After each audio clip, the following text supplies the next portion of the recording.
Humanity sends the first space expedition to Mars, which mysteriously perishes. Rescuers struggle to reach the Red Planet and discover an astonishing find that reveals the secret of the origin of humans and life on Earth. I don't know what the hell we just did.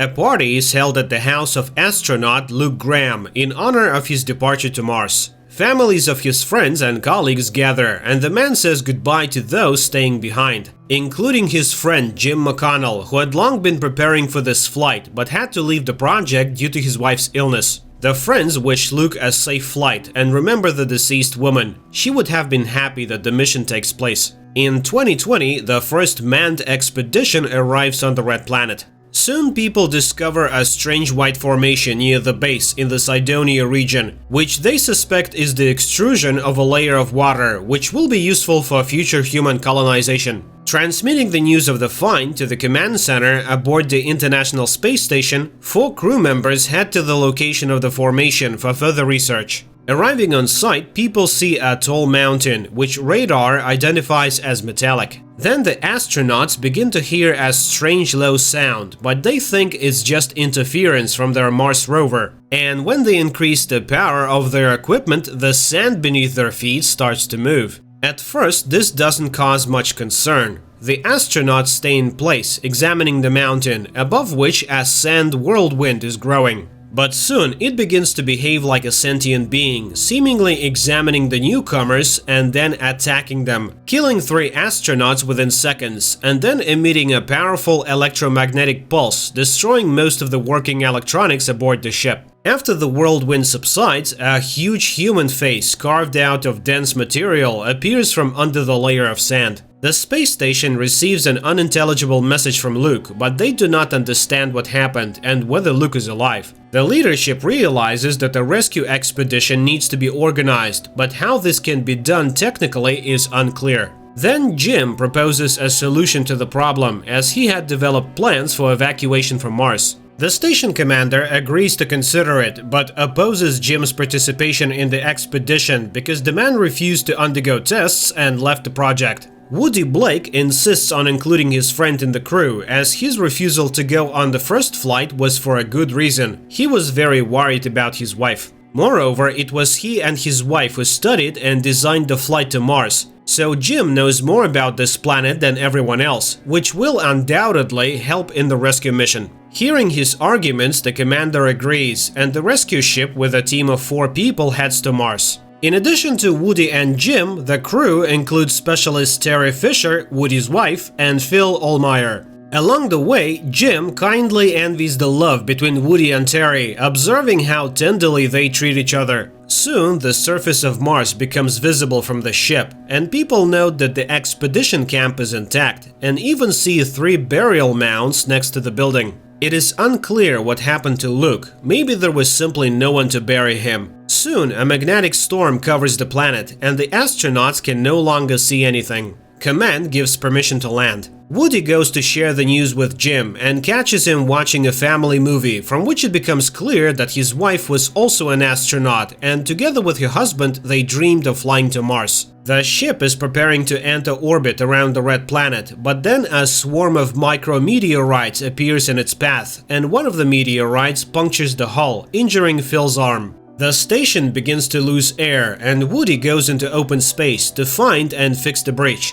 However, the breach is so small that it cannot be visually detected, and then Terry squeezes out juice, which floats to the hole and seeps through it, indicating the breach. However, the crew does not notice another breach in the fuel line of one of the main engines. When the engine ignites, the fuel displaced into space explodes, destroying the ship. The crew has no choice but to quickly don their spacesuits and venture out into open space, hoping to maneuver to the supply module left in orbit from the first expedition. They find the module, but it is moving on a lower orbit than theirs, and too fast. Woody uses up all the fuel in his rocket pack to reach the module and secures a rope to it. However, he fails to stop his own flight and continues to fall towards Mars. Terry, wanting to save her husband, detaches her rope and goes after him. But Woody, realizing that if she continues to try to save him, she will face certain death, removes his helmet and perishes.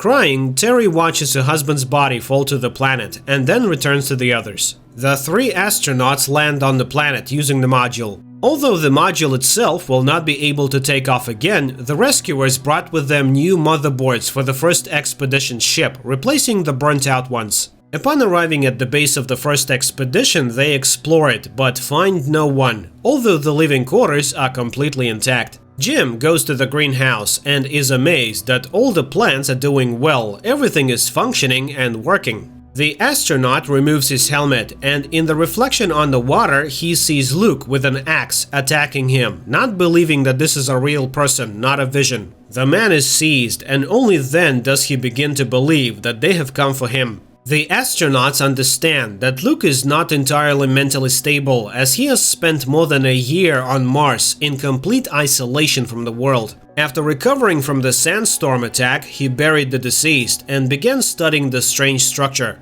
He shows the rescue team the video recording of the discovery that cost his crew members their lives, and people are astonished, realizing that they are looking at the face of a humanoid. He then demonstrates his most important find, a recording of the sound he heard near the formation. After several months of analyzing the sound, he understood that it represents a diagram of human DNA on a rectangular coordinate system in space. Someone left it here as their signature. But later, remembering how Phil created the DNA of his ideal lover from candy, Jim realizes that this is not a signature. In reality, it is a peculiar test left by the creators instead of a lock, guarding the entrance to somewhere. It turns out that the first expedition perished because they answered incorrectly. Instead of complementing the DNA, proving that they were humans, the astronauts directed radar at the face. Since the answer was wrong, the structure's security system, the sandstorm, destroyed the intruders. The team heads to the Sphinx, but first they send a robot and transmit a signal with the supplemented DNA through it.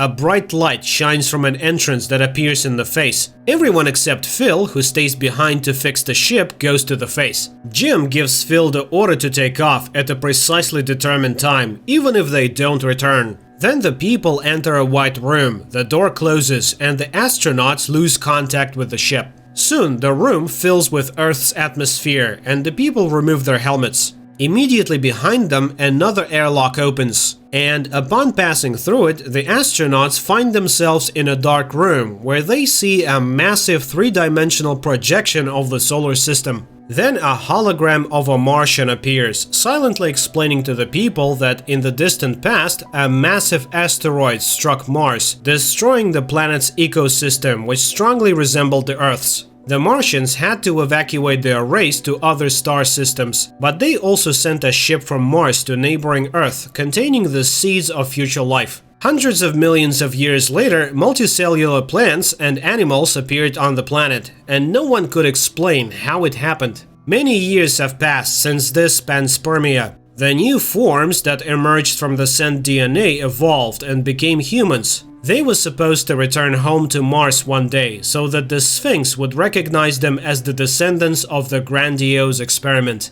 The hologram reaches out to the Earthling, conveying that they belong to the same species. The Martian hologram disappears, and in front of them opens the hatch of a spaceship, on which someone from them can fly to the new home of the Martians. At this time, Phil unsuccessfully tries to contact his friends and prepares for takeoff. The people hear his warning that the storm is getting stronger and will soon engulf the ship. They realize that they need to hurry, but Jim refuses to return to Earth when the opportunity to fly to another galaxy arises. He is sure that this is an invitation and he was born precisely to reach the new world. Jim says goodbye to his friends. Terry gives him a small rocket pendant to remember, which once belonged to Woody, and the astronauts leave. Meanwhile, Phil repeats the call, but not receiving an answer, he hesitates to press the launch button. And Jim enters a light elevator that lifts him onto the Martian ship. The 2 remaining astronauts barely make it back to the ship due to the sandstorm, and only because Phil, contrary to the order, delays the takeoff.